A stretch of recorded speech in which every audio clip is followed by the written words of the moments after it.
Oh, another safe landing. You know, the one consistent attribute of unintelligent society is that they will make heroes out of demons. Whether that be in science or whether that be in metaphysics, it's always the same. You can always tell what somebody knows by the people that they gravitate towards. I was going to talk about Nikola Tesla and what and nobody on the internet, I've never seen it. I think I've seen every source on Tesla imaginable. Certainly so on YouTube, and mostly so on the internet. They don't talk about this fact. Now, Nikola Tesla comes across, I've seen pictures of him at dinner parties, and he comes across as a very meek person. You know, his companion was a pigeon. He lived a solitary life in deep, deep thought. This is absolutely undeniable. Everybody said that he was meek, he wasn't violent, he wasn't, prone to, emotional fits of any kind that modern society kind of suffers. But the one consistent thread that runs through his writings, and the only time that he comes close to foaming at the mouth like a mad dog, and of course he does not, I don't mean that literally, is talking about Einstein. Society now, for the past few hundred years, since Derrida and Western so-called philosophy, which is not philosophy, it's Western existentialism, they are by their very nature materialists. As I've told everybody in countless videos before, there's only ever been two assumed, presumed, postulated foundations for reality. One has been on atomism, and the other one's been on fields. There's never, i.e. the ether, there's never been any foundation for ultimate reality ever postulated other than the cult of bumping particles and that of the ether.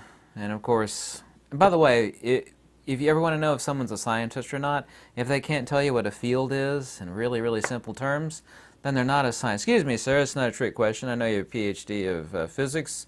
What, sir, is a field in its most simplex definition, like a sentence or less? We'll never be able to tell you. I dare you to try that, by the way. I dare you to. You'll never get an answer. Well, a field is... It's this simple. A field is an ether perturbation modality. It's that simple. Anyway, getting back to Nikola Tesla. Nikola Tesla, the only time he railed and fomented and fermented at the mouth, to an extent, and I'll get you some of his writings here in a second, is against that of Einstein and Einstein's atomistic position and things that he actually also too created. I've actually also too not heard anybody mention Nikola Tesla, and I'd like to read a passage here from Nikola Tesla. The cosmological constant for which Einstein and created lambda completely out of the blue in an arbitrary fashion. A particle physicist and field theorist, Stephen J. Carruthers, who's from Australia, has talked about this before in videos, but no one's ever mentioned Tesla railing against Einstein. So let me read Nikola Tesla here. We read a great deal about matter being changed into force and force being changed into matter by cosmic rays. This is absurd. It is the same as saying that a body can be changed into mind and the mind into body. We know that the mind is a function of the body, and in the same manner force is a function of matter. Without the body there can be no mind, and without matter there could be no force. Einstein has for years developed formulas explaining the mechanisms of the cosmos. In doing this, he overlooked an important factor, namely the fact that some of the heavenly bodies are increasing in distance from the sun. This is the same as writing a business letter and forgetting the subject you wish to write about. In order to explain this phenomena, Einstein arbitrarily invented the quantity lambda. Lambda is what we conventionally call the cosmological constant. My theory of gravitation explains this phenomena perfectly. Einstein's does not. Also, too, and there are 3 books written about this fact, so this is not something new, but I've not seen a video talked about this before, other than my own, and I find that very, very odd. One of them's a huge book on Einstein. It's 1,800 pages or something. Einstein, by the way, means one stone, which is a German slang for stupid. So I also too find that ironic and very funny that Einstein's very name means idiot. One stone means you got one marble rolling around your head, so Einstein means fool, by the way. They talk about in these books And nobody ever mentions this wonderful author, brilliant, brilliant person, from which Einstein stole everything that you think Einstein is smart for. I'm not making this up. Okay, look it up for yourself. Read the works of Henri Poincaré. Yeah, Henri. Henri. I'm always thinking about 10 things at once. Sorry about that. Poincaré. Poincare. Henri Poincaré. Very, very, very, very brilliant scientist. E equals mc squared didn't come from Einstein. He got that from Henri Poincaré. Everything that you think, and Einstein himself said the secret is hiding your sources. Well, Einstein's source was Henri Poincaré. He stole everything that you find wonderful about Einstein. If you do find anything wonderful about Einstein, is stolen from Henri Poincaré. That's not my opinion or a feeling or a belief. It's a fact. Here's another fact before we get on to Nikola Tesla railing against Einstein. And I kind of despise, I greatly despise, modern society making such a, such a hero figure out of Einstein. He was not. His diaries prove him to be quite a vile person. I'd like to talk about that in just a second. It's Princeton University Press. Or it's SUNY. I think it's SUNY, which is State University, New York. Is SUNY or Princeton Press? I think it's Princeton Publishing. You can just type it down on Amazon and you'll find it just like that. Is one of, and there are many, of Einstein's diaries, translated from the German into English. Yes, this is a prestigious publishing place, okay? It's either SUNY or I think it's Princeton. Translation of one of. God knows what the other ones say. Of Einstein's travel diaries. He traveled the world talking to all sorts of people. I can't even tell you the stuff he said in those diaries. Vehement foaming attacks against other cultures and peoples. I'll let you draw the conclusions from that. The stuff that he said about people that he met across the world, ooh, I mean, it's just red hot horrible. And there's a current society that takes care of the writings and stuffs of Einstein today. Oh, they didn't like for that getting out. And I'm surprised they even let it get out. Obviously, there was access to one of his diaries. I don't know how many or how many will be published, but it's extremely scathing. I guarantee you, I don't guarantee you, I tell you as an absolute fact, 99.99% of the world has no idea the stuff that Einstein said in those travel diaries that he wrote. That is interesting. I'd like to see how much of a hero they'd make Einstein out to be if they read the completely horrific things that he said about other peoples in his own words, in his own handwriting. That's a fact. Go look that book up, by the way. It's for sale. I think it's like $65. It's a scholastic translation. It's not a cheap book. So I have a digital copy of that book somewhere. Let's get back to Nikola Tesla. I'll read you some of the stuff that he said about Einstein, because Einstein reifies space as having properties. But space is not a thing. Space is no different than a shadow. Space is technically, from the standpoint of field physics or field theory, is the after effect of a divergent magnetic field. Space, like a shadow, has absolutely no properties. Space is not a thing.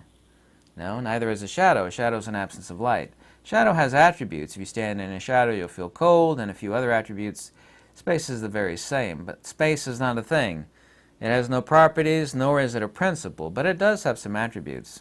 So, since this is the words of Nikola Tesla, since action and reaction are coexistent, it follows that the supposed curvature of space, a la Einstein, is entirely impossible.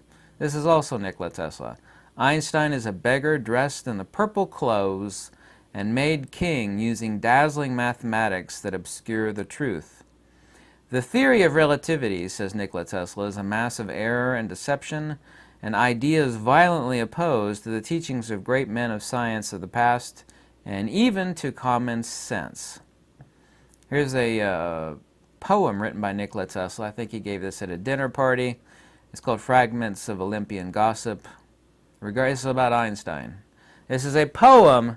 Tesla's not known for poetry, but when he did write poetry, he wrote a poetry attacking and hammering that of Einstein's atomistic nonsense and relativistic nonsense. Too bad, Sir Isaac, they dimmed your renown and turned your great science upside down. Now a long-haired crank, Einstein by name, puts on your high teachings all the blame. He says, matter and force are transmutable, and wrong the laws that you thought were immutable. I am much too ignorant, my son, for grasping crazy schemes so finely spun. See, that's pretty scathing. Those are harsh words said at a dinner party of very, very rich and influential people, said by the great genius of his time, Nikola Tesla, about the only person that he truly attacked. He did attack Thomas Edison a little bit for obvious reasons, but the only person that Nikola Tesla attacked. And Nikola Tesla was not jealous of Einstein's fame. Nikola Tesla was not. Tesla had tons of his own fame. He attacked the nonsense beliefs, theories, and convictions and writings of the atomistic fool that we know as Albert Einstein. Here we go with Tesla again. My conclusions differ from Einstein's and to that extent tend to disprove the Einstein's theory. My explanation of natural phenomena are not so involved as his. They are simpler, and when I am ready to make a full announcement, it will be seen that I have proven my conclusions. Now those were in the trunks after Tesla died that the government collected, so humanity will never see those. That's not my opinion. That's a fact, by the way. Here's another one from Nikola Tesla regarding Einstein. Relativity is a beggar wrapped in purple robes for whom ignorant people take for a king. This theory, he says, Tesla, wraps all errors and fallacies and clothes them in magnificent mathematical garb for which fascinates, dazzles, and makes people blind to the underlying errors. The theory is like a beggar clothed in purple for whom the ignorant people take for a king. To say that in the presence of large bodies space becomes curved is equivalent to saying that something can act upon nothing. I am, for one, person that refused to subscribe to such a view. Lastly, Nikola Tesla and Einstein. Today's scientists have substituted mathematics for experiments, and they wander off through equation after equation and eventually build a structure which has no relationship to reality. The scientists of today think deeply instead of clearly. One must be able to think clearly, but one can think deeply and yet be quite insane. In other words, you can be a deep thinker but be insane, but you have to think clearly and deeply, to come up with correct conclusions, answers, and whatnot. So there is undeniable, irrefutable proof that the one person, the Nikola Tesla, we could say hated, and he was a calm, gentle person. His pet was a pigeon, very, very meek and gentle, intelligent, super intelligent person. He told the world flat out Einstein is a fool, called him a long-haired crank, and Nikola Tesla is right. And all the stuff that you think Einstein is brilliant for was stolen. Not my opinion, this is a fact, was stolen from the works of Henri Poincaré. And you could download many of his works on archive.org, Henri Poincaré. They're all over the place. Brilliant, brilliant person. He's the person from which Einstein stole his stuff. So, I beseech you and ask you, do you really think Einstein was the genius that everybody in the modern world takes him for? The answer is no, he's not. He never was. No. There's Nikola Tesla's position on Albert Einstein, and if you want to buy that travel diary of Einstein translated from the German, it's out there on Amazon. It's not very cheap, but it's not super expensive. I can't tell you what it says because it's too volatile to actually tell you what is said in the diary by Einstein. But you could take a guess. Anyway, thank you so much for watching. Goodbye.